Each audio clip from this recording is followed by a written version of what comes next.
No Call, No Show Part 2, the sequel. So I made the last video a Part 1 because I had maybe more to say on the subject. Probably going to repeat myself, and got a response from Shafe. Thank you for your input on it. And it made me think, and there was a couple things. There was a modicum of belly aching in that he had a couple of weeks where his productivity was 35 hours out of the, say, 38 that he was actually there for, because he had taken some time off. Whereas, other people are able to get 50 hours inside of 40, if that makes sense, because of their productivity. I never got a passive-aggressive vibe off of him. He was former military, and when he first started with us, and he's coming up on his 90 days and about ready to get a raise, believe it or not. But when he first started, when we had him hourly, which is just paid by the physical hour that he was there, he was a better performer. It wasn't until we made that transition to commission pay that his performance began to deteriorate. It's almost as if that was up in his head. Say, like, well, how am I going to get paid for this? How am I getting paid for that? And the effective way to approach the commission pay is, you make sure that the work you're doing is billable hours, and the rest kind of comes out in the wash, and you become extremely successful. Essentially call it Chinese overtime. Garbage men get paid that way for some companies. They'll have a route, and they'll be paid, say, 6 hours for the route. And if they manage to complete the route and dump in 4 hours, they're still paid the 6 hours. Chinese overtime. So, and it may be that my relationship with him was special, and maybe he is passive aggressive. Otherwise, hang on a second.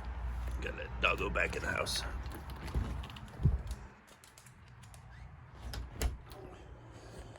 And I just had a different experience with him. I wonder too if I might be too personal with people sometimes. Like what you're saying, the people that have trouble facing the situation or have trouble saying no, is my behavior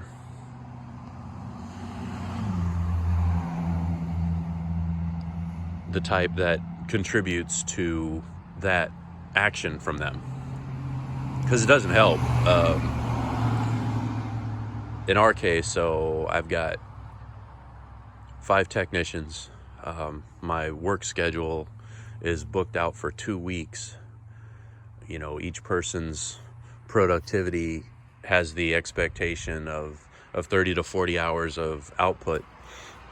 To lose one person suddenly without being able to adjust that schedule puts a load and a burden on other teammates and on customers that I don't feel is fair. That's just me, apparently. Because you show up, and because you show up to a thing and you do a thing, that you get the money. I had a comment on the last video, and I appreciate that. The comment, the person said, I don't like a lot of spoons in my pot. My labor is mine. I dig that. I do. And there's aspects to it, and I'll always remind people, like, I don't produce. I facilitate, I administrate.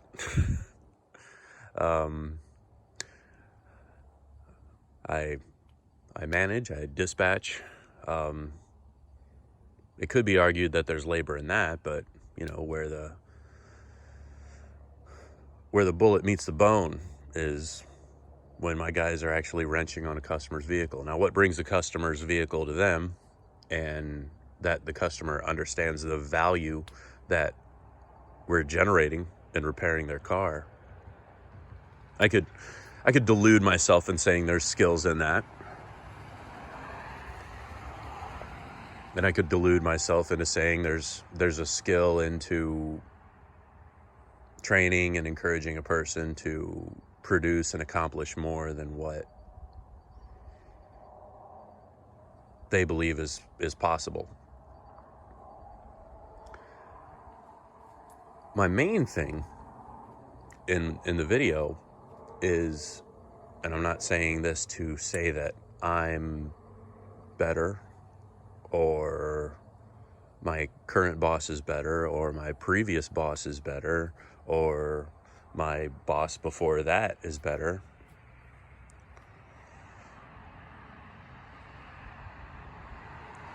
I had always wanted to better myself. So the way I see these other aspects, it's just different.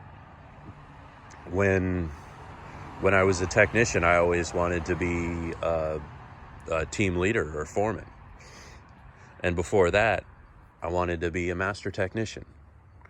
And when I was a master technician, I wanted to be a electric vehicle specialist. And then I wanted to be a service writer. You know, when I started to feel the pain in my back and started getting diagnosed with arthritis. And, you know, I made those desires known. And I don't know what the difference is. I mean, maybe it could be my privilege. You know, when I was growing up, my dad had worked his way up in the place that he worked to a supervisory position. You know, before that, he had worked his way up in the union, all the way to union steward. Then went to the dark side. Got out of non-bidding? Or to non-bidding. Went to the dark side, went to management. So I had that influence when I was younger. I don't know. In Boy Scouts and ROTC, there was always this element of upward mobility in a way. You know, kind of the side effect of those programs as you're increasing in rank and qualifications. You know, from the time you're 10 and a half, 11 years old, you're getting used to that process and aspect. That is different, and maybe others aren't exposed to that, so there's a different outlook. That could be it. You know, with ROTC going up, starting out, you know, you go up, then assistant squad leader, then squad leader, then, you know, maybe platoon guide on, and then eventually platoon leader, or, you know, company commander. And you do that as children. You know, it's like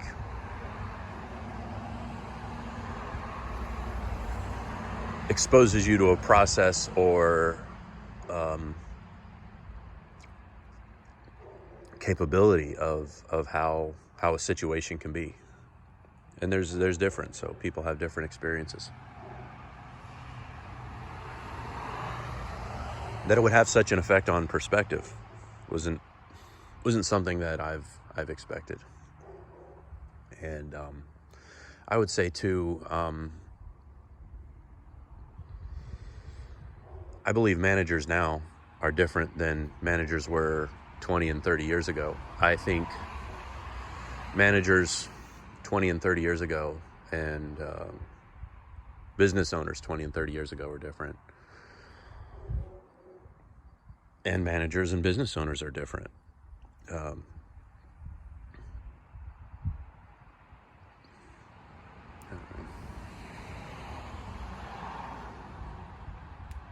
I never want to be used to not being one of the guys anymore.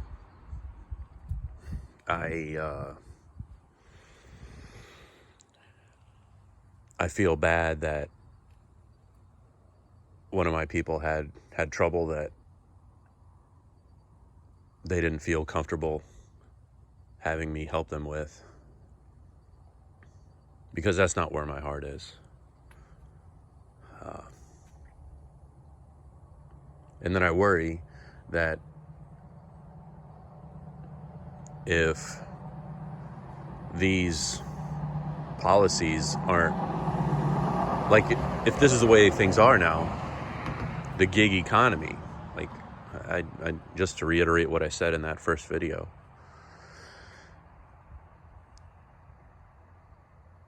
I'm concerned about where we're headed. But maybe it's not as large as it needs to be. And I'm still relatively young. I've probably, if I live long enough, I probably got 20 more years of work in me, easily. Maybe more, depending on medical advancements. Ay, caramba. But anyway, good looking out, everybody. And